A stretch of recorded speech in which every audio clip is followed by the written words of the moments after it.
이번 시간을 마지막으로 심리사조의 활용과 창업에 대해서 설명을 드려볼까 합니다.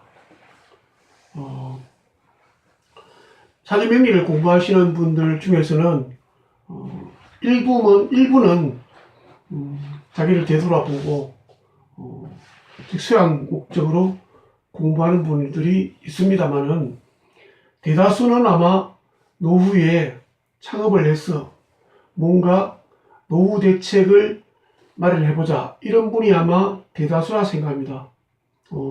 저도 이제 그런 점에서 상당히 괜찮은 종목이라고 보죠. 왜냐하면은 제가 이제 이 공부를 시작할 때 저를 이 사주명리에 입문하게 하신 선생님께서 이런 말씀을 하셨습니다. 이게 참 좋은 거야. 왜 좋냐 하면은 첫째, 이 직업은 인류가 멸망하지 않으면 없어지지 않는 직업이야. 운명에 대한 궁금증. 두 번째는 세금을 내지 않아. 다 쉽게 말, 뭐 좋은 건 아니지만 다 남는다는 얘기죠. 우리가 직장 생활 한다기나 그렇게 하면은 세금 엄청나게 떼죠. 실제 수익과 다르죠. 그 다음에 두 번째는 장사 중에서 뭐냐면은 세 번째는 거의 뭐죠? 100%가 현금 장사죠. 외상도 없고요. 카드도 없어요. 그래서 상당히 수익이 얼마인지 노출도 잘 되지 않고요. 그 다음에 뭐냐면은 정년퇴직이 없어요. 이 얼마나 멋진 직업인가. 저도 고개를 끄덕였습니다. 저도 그랬으니까 아마 선생님께서도 그런 분들이 많다고 생각합니다. 저는 이 명리를 강의할 때 창업을 염두에 두고 하시라고 합니다. 저는 창업을 할 거 아닌데요. 이런 분들은 10중 8구는 공부를 열심히 하지 않습니다. 그지? 나는 창업을 목표로 해야 된다는 분이 열심히 합니다. 근데 문제는 뭐냐면은 열심히 하시는데도 또 문제가 있습니다. 조금 하다 보면은 처음에는 겁을 먹고 시작하죠. 명리가 어려운 것이라. 이게 뭐 몇 년을 해야 된다 하더라. 이렇게 시작하는데 해보면은 마음이 조급해져서 그만 한 1년만 하면은 명리 좀 하고 요즘 유행하는 타로 좀 배우고 이렇게 해서 일단 개업을 하십니다. 괜찮아요. 그거 나무라진 않습니다. 그런데 정말로 노후까지 장기적 안목으로 본다면은 그렇게 해서는 뭐죠? 올해 수명이 짧습니다. 왜냐하면은요, 이 직업이라든지 이런 부분에서 그러니까 자영업의 성공 부분에서 가장 중요한 그 원리가 있습니다. 그게 뭐냐면은 어떤 직종이든 진입 문턱이 낮은 직종은 오래가지 못하고요. 거기서 큰 돈은 벌 수가 없습니다. 그렇지 않습니까? 누구나 할 수 있다면 누구나 쉽게 그냥 가게만 얻어가지고 어떤 좀 시설 기반만 해가지고 하는 그런 사업이라면은 누구나 할 수 있기 때문에 다 덤비거든. 돈이 되면은 그러면은 다 나눠버립니다. 그지? 다 나눠버리면은 실제로 수입이 그렇게 크지 않습니다. 가장 대표적인 게 치킨집이죠. 우리 한국 사람들이, 특히 대구 사람들은 치킨 엄청 좋아한다 그래요. 서울 사람도 좋아하겠지만은. 그런데 동네 치킨집이 엄청 많습니다. 만일에 몇 사람만 밖에 없다면은 그분들은 상당한 치킨으로 부를 축적할 것 같습니다. 근데 워낙 많이 생기니까 다 나눠버리니까 문턱이 낮으니까 누구든지 작은 것만 가지고 덤비면은 창업할 수 있으니까 그지? 나누니까 수입이 점점 줄어요. 그래서 이제 꽤 많은 분들은 제가 아는 분 중에 한 분도 프랜차이즈를 해버립니다. 그지? 치킨집. 그런 걸 제가 봤습니다. 그러다 보니까 우리도 마찬가지입니다. 그냥 명리 적당히 해가지고 공부 좀 하고 그 다음에 타로 좀 해가지고 하면은 빠르게 창업을 할 수 있겠습니다만은 과연 얼마나 갈 수 있을까요? 경쟁이 점점 늘어갈 건데요. 이렇게 한번 생각한다면은 우리는 이 차근 문제를 다시 한번 생각해 봐야 되죠. 길게 보자는 거죠. 예. 어차피 당장 이거 해가지고 엄청난 돈을 벌 수 있는 직종은 아니니까요. 그래서 이제 저는 어떻게 생각하냐면은, 자, 사주를 공부해서 창업을 한다면은, 성공하기 위해서 뭐죠? 가장 중요한 게 뭐냐면은, 차별화입니다. 차별화죠. 우리 흔히 입소문이라고 그러죠. 입소문.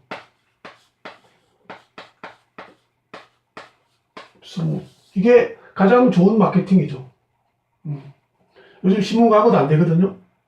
그 입소문으로 이제 하는 거 다 알아요, 누구나. 근데 입소문이 잘 나가는 거죠. 그렇지 않습니까? 주변에 우리가 식당 한번 보세요. 입소문이 났는 식당을 보면은 어떻게 됐습니까? 차별화되어 있어야 되죠. 사람들이 입소문을 내는 이유는 뭔가 차별화가 되어 있다는 겁니다. 그지? 이 차별화 전략이 가장 중요합니다. 작업하는 데서. 그 다음에 물론 성공은 뭐냐면은 우리 역시 상담사들도 운이 따라줘야 되죠. 운이 따라줘야 된다. 그 점이 있지만 차별화 전략이 중요합니다. 그 다음에 이제 장기적으로 봤을 때 이 차별화 전략이 어떻게 다르냐. 그냥 쉽게 할 수 있는 차별화는 오래 못 갑니다. 그렇지 않습니까? 제가 뭐 수염을 두 기라 가지고 도사님처럼 보인다 하더라도 잠깐은 될지 몰라도, 그죠? 외향적인 차별화는 오래 가지 못합니다. 그럼 이 차별화가 어떻게 되느냐? 내실이 있어야 된다는 얘기죠. 저는 이 내실을 어떻게 봤냐면은 전문화를 봤습니다. 전문화. 어떤 전문화? 현대화된 전문화. 그치?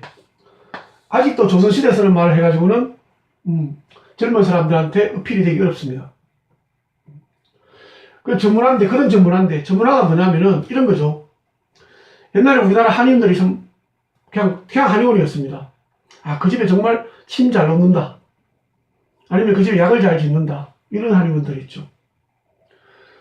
그러다 보니까 지금 계속 전국에 한의대가 막 생기고, 한의사들은 죽을 때까지 한의사를 할 수 있습니다. 그죠? 그러니까 계속 한의사가 배출되니까, 그지? 한 동네에 옛날에는 한의사가 몇 집 없었는데, 지금 한 동네에 한의사가 엄청 많습니다. 또 손님 나눠야 되죠. 그러다 보니 이분들이 머리가 좋거든요.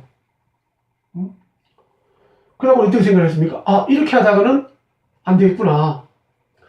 저하고 아주 친한 한의원 원장님이 한 분 계셨는데, 그분이 이제 대구를 떠났습니다.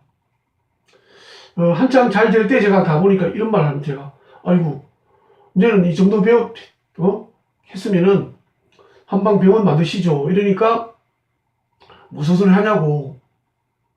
지금도 힘들은데, 손님이 꽤 있어요. 그래서 제가, 아니, 손님도 꽤 있는데, 이러니까, 한번 보라고. 내가 이 동네에 이사 올 때, 우리 동네에 한의원이 5군데 있었거든. 이 주변에. 지금 한의원 몇 개냐 하면은 26개가 있어. 그 주변에. 어떻게 생각하냐. 이런 얘기를 합니다. 이제 그런 상황에 있으니까 이분들이 머릿속에 뭐냐 하면은 전문화죠. 그지? 지금은 이제 한의사를 가보면 좀 다릅니다. 그지? 어떤 데 가면은 뭐죠? 허리만 전문으로 하는 한의원을 제가 본 적이 있습니다. 허리만 전문으로 보는데 머리가 아프다 그러니까 가라 그래요. 여기는 허리만 치료한다는 거죠. 또 어떤 데 가면은 뭐냐면 코끼리 한의원. 코만 보는 거예요. 전문화된 거죠. 그지? 그 다음에 뭐죠? 어깨만 보는 데도 있어요. 그렇지 않습니까? 또 무릎은요? 무슨 나무 마디? 무릎나무. 뭐 그런 거 됐죠. 또 우리 여기 같이 제가 단골로 가는 한의원, 제 동기인데요. 그분은 해독 한의원이죠. 그지? 이거는 뭐냐면은 몸에 독소를 빼는데 전문화되어 있다는 거죠. 그지? 그쪽이 나은 것더라. 내과 쪽으로.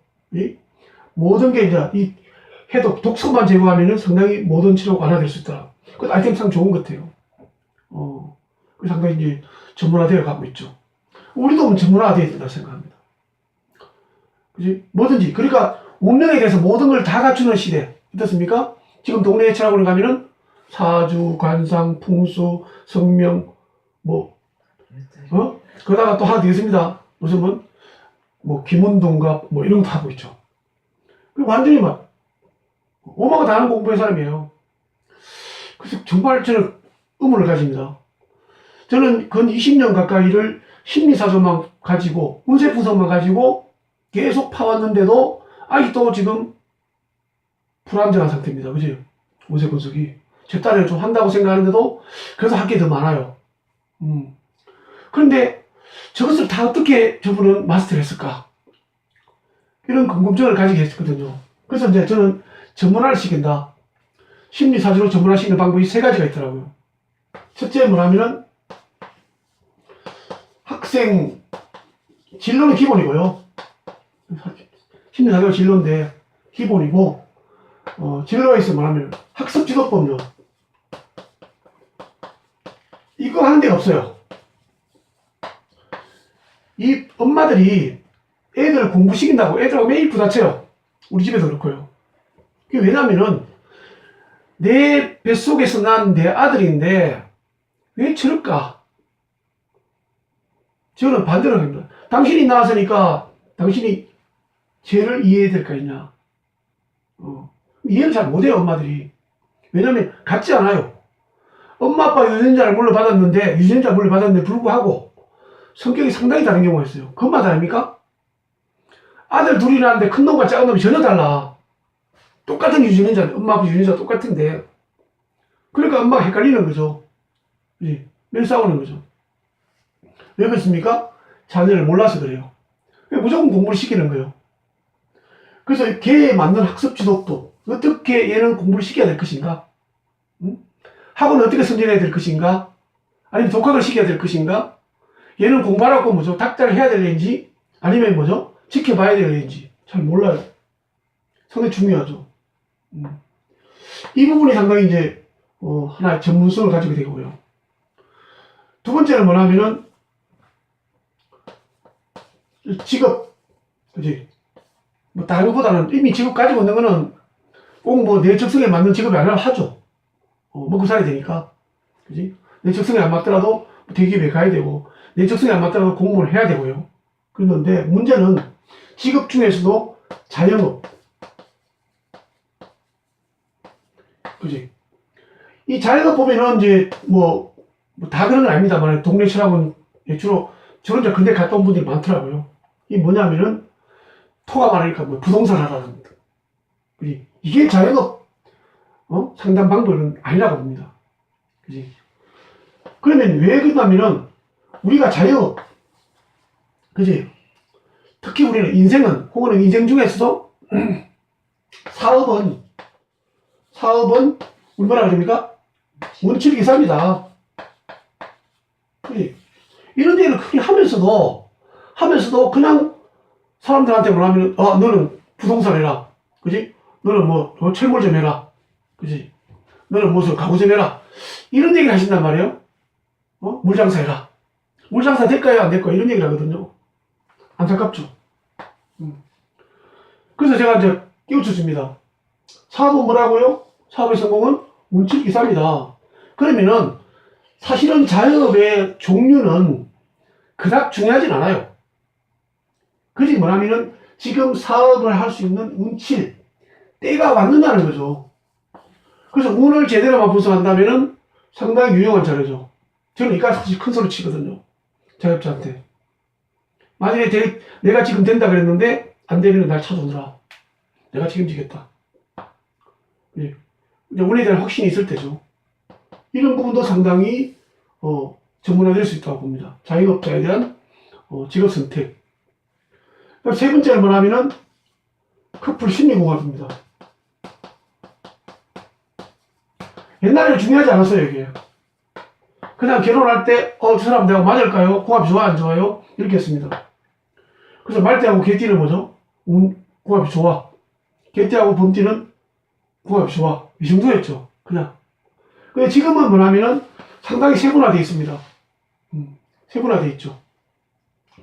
뭐냐면은 이 사람이 두 사람 간의 끌림 현상, 그 사람의 소통 방식, 그지? 그 다음에 이 사람이 예민한 사람인가, 어떻게 예민한 사람인가, 이 사람의 말투, 저 사람 받아들일 수 있나, 이런 상호 간에 여러 가지 문제점을 가지고 그 사람들이 궁합이 맞냐 안 맞냐 살아가는데, 그럼 안 맞으면 어떻게 할 것이냐? 해결책을 줘야 될 거 아닙니까? 그죠? 현재 살고 있는데 안 맞아. 그럼 살락을 어떻게 해야 되겠냐? 예. 저는 이제 가장 기본적인 게 어느 한쪽이 죽어야 산다 그럽니다. 죽어야. 그지? 그건 뭐냐면은 한 사람이 죽고 살아야 된다는 거죠. 근데 이것도 우리가 골라줘야 돼요. 그러면 훨씬 더 줄어요. 제가 이제 그런 부분을 그냥 얘기하는 것보다는 기록을 해주니까 상당히 부부관계가 안 좋은 부부관계가 완화됐다는 점이 상당히 많이 있습니다. 그러면 이제 이걸 활용해야 되고, 그지? 이렇게 활용해야 되고, 차원을 써야 되는데, 제가 여기서 마지막으로 선생님들한테, 이 공부한 선생님들한테 제안할 수 있는 것은, 그 다음 단계가 뭐냐면은, 두 번째가, 이거 중요하죠. 이거 중요한 거 못지않게 중요하겠습니다. 그게 뭐냐면은, 브랜드화입니다. 브랜드화. 우리나라도 브랜드 좋아하거든요. 그렇지 않습니까? 스마트폰 하면 뭡니까? 갤럭시. 묻지마입니다. 그죠? 차도 마찬가지죠. 다른 종류도 마찬가지입니다. 그지? 그 우리나라 사회에서 비브랜드가 브랜드에 뚫고 들어갈 장벽이 너무 높다 그래요. 제품이 좋아도. 이 브랜드화 시켜야 됩니다. 브랜드화 시키려면 그러면 어떻게 됩니까? 우리가. 자, 프랜차이즈가 우리 브랜드화인데, 프랜차이즈의 특성이 뭡니까? 맛이 똑같아야 된다는 거죠. 응? 예를 들자면은, 교촌치킨인데, 교촌치킨이 수성구 교촌치킨하고 서구의 교촌치킨 맛이 다르다. 이런 거죠. 이거는 브랜드가 되지 않는 거예요. 그래서 뭐냐면은, 프랜차이즈 본사에서 소스라든지 그런 부를 제공해 주죠. 똑같은 걸. 맛이 같아요. 이게 브랜드거든요. 그럴 때 고객들은 그쪽으로 쏠림 현상이 되게 돼 있죠. 제가 이 브랜드를 약 10년 이상을 연구했습니다. 네, 브랜드화를. 그래서 아직 못 써먹고 있죠. 왜 못 써먹고 있냐면은 공부를 제대로 하는 사람이 별로 없어요. 성질이 너무 급해요. 그래서 이제 만들어낸 게 뭐냐면은, 프로그램이에요. 요 세 가지를 제가 프로그램을 시켜놨어요. 그러면은, 어느 정도 뭐냐면은, 대구에, 만약 수풍정을 한다면은, 대구의 수풍정이나, 부산의 수풍정이나, 서울의 수풍정이나, 뭐죠? 어느 정도 표준화를 시킬 수 있다는 거죠. 상담에. 표준화. 이거 성공하면 상당히 큰 거예요, 지금. 아직 대한민국에 사전 명리로 브랜드화 시키는 곳이 한 곳도 없습니다. 제가 이것을 꿈꾸고 있죠. 겁없이. 지금까지 정말 고생만 했습니다. 10년간. 고생만 했고 성과도 별로 없었고요.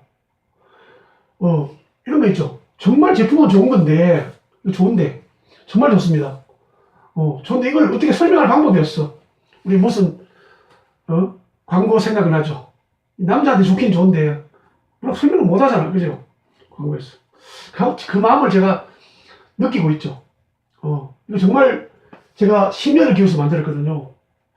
만들었는데 못 써먹고 있는 거예요. 왜냐하면은 이 공부하는 선생님들이 이런 부분에 그지 당장 필요성을 못 느끼게 된 거더라고요. 빨리 명리 좀 배워가지고 처음에 말씀드렸듯이 타로 좀 해가지고 개업해가지고 손님 좀 받을까. 그래서 담을 하루에 3만 원에 더 버려볼까. 그런 생각을 가지고 있는 제가 어떻게 이런 얘기를 이끌어 나갈 수 있겠습니까? 그래서 그동안 제가 우승 운이 없었다고 보고요. 제가 2019년부터 상당히 이제 마지막 운이 좀 좋습니다. 아마 이때 오늘 저는 돈을 벌기보다는 이 부분을 한번 만들어보고 제가 끝내야 되지 않겠나 그런 생각을 가지고 다시 한 번 더 시도를 해볼 생각입니다. 그지? 그래서 내년 안에는 이 부분을 펼쳐볼 생각입니다. 2018년을. 그래서 지금 여기에 지금 공개 강의 쪽에 이런 설명을 제가 드리고 요 다음 시간에는 이 프로그램을 어떻게 설명해서 상담을 하는가에 대해서 설명을 드릴 생각입니다. 그래서 이제 관심 있는 분들은, 그지? 관심 있는 분들은 이 부분을 저하고 직접 만드는데 참여하고, 이 프로그램을 누구보다도 잘 쓰고 있는 분이죠. 우리 김명숙 본부장님하고 여러 가지 얘기를 한번, 제가 좀 부담스러우면은, 아주 이제 친절하고, 그지? 우리 김명숙 본부장님은 별명이 친절한 명숙 씨입니다. 그래서 아마 상세한 설명을 해드릴 겁니다. 그러면은 이 운영을 처음부터 이 프로그램을 제가 개발하기 전에 이런 생각을 구상을 할 때부터 제가 같이 했던 사람입니다. 그러다 보니까 제가 어떻게 만들어 왔고 어떤 생각을 갖고 있는가를 다 아니까 한번 부담 없이 한번 상담을 해주시면은 설명을 드릴 겁니다. 그죠? 또 이 상세한 내용은 우리 그 수풍정 홈페이지 들어가시면은 아마 일부가 아마 있는 걸로 알고 있고요. 아니면은 이제 다음이나 네이버에 네이버 났죠? 네이버에 에듀컨스를 치면은 저희들 홈페이지가 뜹니다. 이제 스마트폰에도 뜨고 PC에서 뜨는데요. 두 개의 홈페이지가 좀 다릅니다. 똑같은 게 아니고 내용 같지만은 크기라든지 분량이 다르니까 어느 쪽에 들어가도 좋습니다. 들어가셔가지고 이 프로그램에 대해서 한번 검토를 하신다면은 공부를 할 수 있는 더 의욕이 더 생기지 않을까, 그런 생각을 해봅니다. 그래서 저는 이런 말씀을 꼭 드리고 싶습니다. 명리를 어차피 공부를 하셨으면은 목표를 창업에 두거라. 꼭 창업이란 것이 5년을 공부하고 10년을 공부해야 되는 게 아니고 얼마 되지 않아도 좋습니다. 저는 1년 만에 충분히 창업할 수 있다고 생각합니다. 1년 만에. 그렇게 만들어 놨습니다. 그래서 1년을 그냥 1년이 아니고요. 그럼 1년에 창업하려면 어떻게 됩니까? 계속 공부도 하시면서 저희들하고 소통을 해봐야 됩니다. 어떻게 해야지 이게 가능하냐. 그러면은 길을 가르쳐 드릴 겁니다. 그죠? 그래서 거듭 말씀드리지만은 창업을 목표로 하자. 이런 말씀을 드리면서 이 창업에 대한 심리사정에 대한 설명을 마칠까 합니다. 감사합니다.